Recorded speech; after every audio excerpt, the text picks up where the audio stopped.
39번은 여기 1번부터 보면 돼요. 이건 삽입 문제였고요. 일반적인 어떤 규칙으로서 뭐뭐로서 훨씬 더 나을 거다. 더 나을 거다. 만약에 당신의 그 정의죠. 데피니션. 정의가 이 corresponds가 일치하다라는 동사거든요. 일치하다. V 일치하다. 동사. 가능한 한 자세히. 근데 closely가 가깝게라는 표현이 가능은 한데 그건 이거야. close. 그래서 자세히라고 해석하는 게 맞아요. 면밀하게 방법에 자세히 일치한다. 그러니까 자세히 일치한다는 얘기는 거의 일치한다는 얘기예요. 다시 볼게요. 당신의 정의가 어떤 방식에 자세히 일치하도록 한다면, 자, 요거는 요 방식을 받아서 다시 한번 설명하는 거야. 그 방식에서 용어, term이 용어라는 뜻으로 해석이 되죠, 보통. 용어가 ordinarily 하면 정상적으로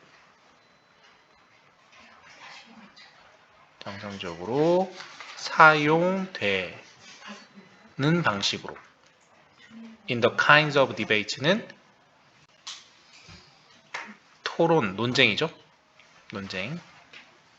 논쟁들 같은 데에서 이렇게 해석하면 돼요. In the kinds of는 논쟁들 같은 데에서. 그리고 또 괄호 또 볼게요. 그 논쟁에게는 이런 뜻이에요. to which니까 그 논쟁에게는 당신의 주장이 pertinent한 이렇게 된 거예요. 그래서 pertinent가 좀 단어가 생소한 단어 여기 좋죠. 관련이 있다면 이런 뜻이에요.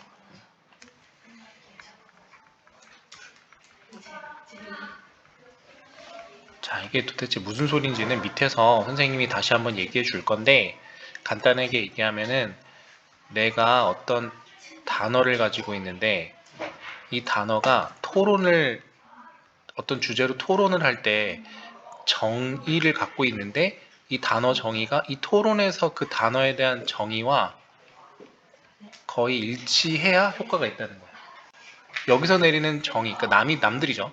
남들이 생각하는 단어의 정의와 내가 생각하는 그 단어의 정의가 다르면 안 되죠. 그럼 토론이 되겠습니까? 안 되겠죠. 그죠? 자, 다음. 하지만 어떤 경우가 있을 수도 있다 하고 관계부사 썼죠. 그 경우는 적절한 경우 하고 여기 진주어가 나왔죠. 근데 코인은 만들다는 뜻이 있거든요. 특이하죠. 그래서 특별한 사용을 만드는 경우가 있다. 심지어 필요하다면 even necessary, 심지어 필요하다면 특별한 경우를 사용을 만드는 것이 적절할 수도 있다. 자, 여기서 쓰는 정의와 내가 그 단어에 대한 정의를 내릴 때 나요 나 새로 만들 수도 있다는 거예요. 이 정의를 새로 만들기. 이런 게 더 나을 수도 있다는 거예요. 이거 따라가는 것보다는 내가 스스로 만드는 게 더 나을 수도 있다. 자, 뭔지 볼게요. Through what philosophers call stimulative definition.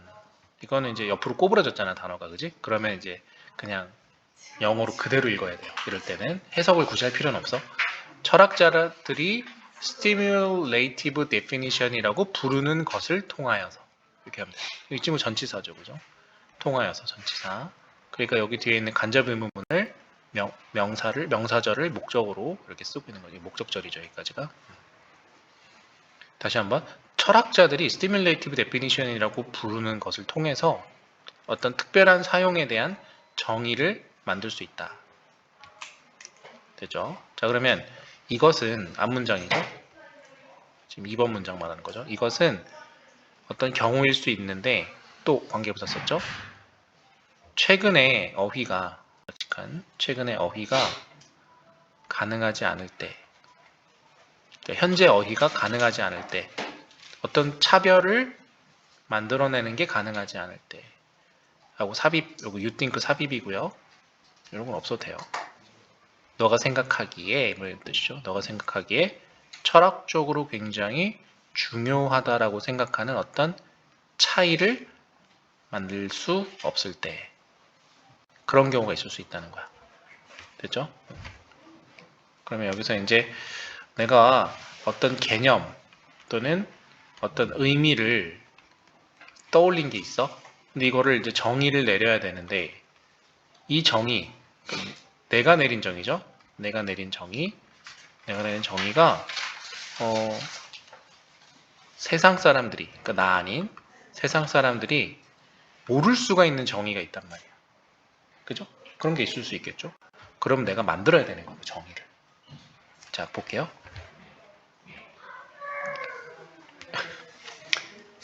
예를 들어서 우리가 이거 용어라 그랬죠?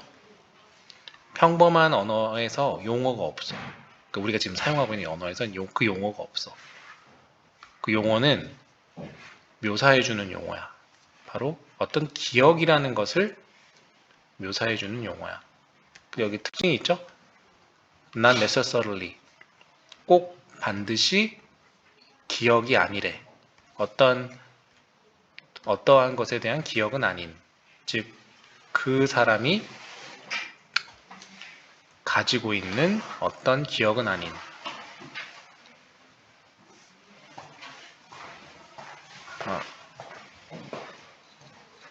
미안해. 요만큼을 다시 묶어야 돼. 여기 having it이 한 단어네.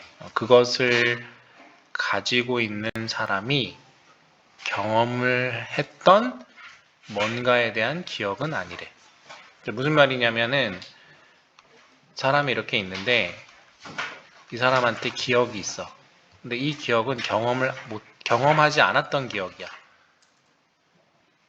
오케이? 그러면 책을 봤다든지 이야기를 들었어. 그래서 나한테 기억이 생길 수 있잖아, 그치? 근데 내가 경험한 건 아닐 수 있잖아. 되나요? 네, 그 얘기를 한 거예요, 방금. 요 4번 문장 내용 이해되셨죠? 자, 계속 갈게요. 그러면 그러한 일들이 벌어질 수도 있겠지. 예를 들어서 여기서 가정했잖아, 우드, 그죠? 이프절 보이시죠? 가정법. 내가 약간 다소 당신의 기억을 공유할 수도 있잖아. 그러니까 들은 거지, 이야기를, 그지? 그럼 나도 그 기억이 생긴 거잖아, 그지? 근데 내가 어떤 기억의 어떤 형태의 경험을 갖게 되는 거잖아. 나는 경험 직접 안 했지만 내 친구의 경험을 기억해서 그게 나의 경험이 될 수 있잖아. 간접 경험이죠. 그러나 이것은 would not be 아닐 거야. 어떤 것은 아닐 거야. 즉 어떤 거? 내가 실제로 이 단어 되게 중요하겠죠, 그죠? 이 actually가 실제로 경험한 건 아닐 거야, 그죠? 그러면 부른다, 이러한 기억을 부르기 위해서 부른다라는 것은 이러한 기억, 이것을 기억이라고 부르는 것 해석 잘해야 되겠다. 이것을 기억이라고 부르는 것은 오해를 일으킬 수 있겠지. 왜냐면 내 기억은 기억은 내 기억 맞는데 경험은 내 경험은 아닌 거잖아, 그지? 이해됐죠, 그죠? 그러니까 기억은 내 것이 맞는데 이 기억은 경험은 없는 기억이에요, 그죠? 실제. 근데 내가 그걸 기억했어 하고 이제 말을 해버리면 네가 하는 거야? 아니면 아니 이렇게 될 수 있잖아, 그지? 그러니까 기억이란 말을 섣불리 쓸 수 없는 거야. 그러면 다른 기억이라는 말을 써야 되는 거지, 결국, 그지?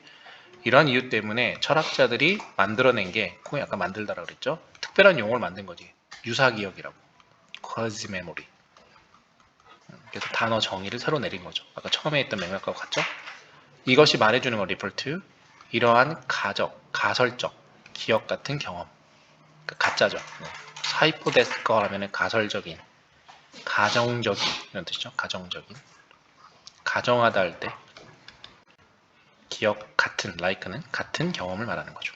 그걸 유사기억이라 하는 거죠. 됐나요?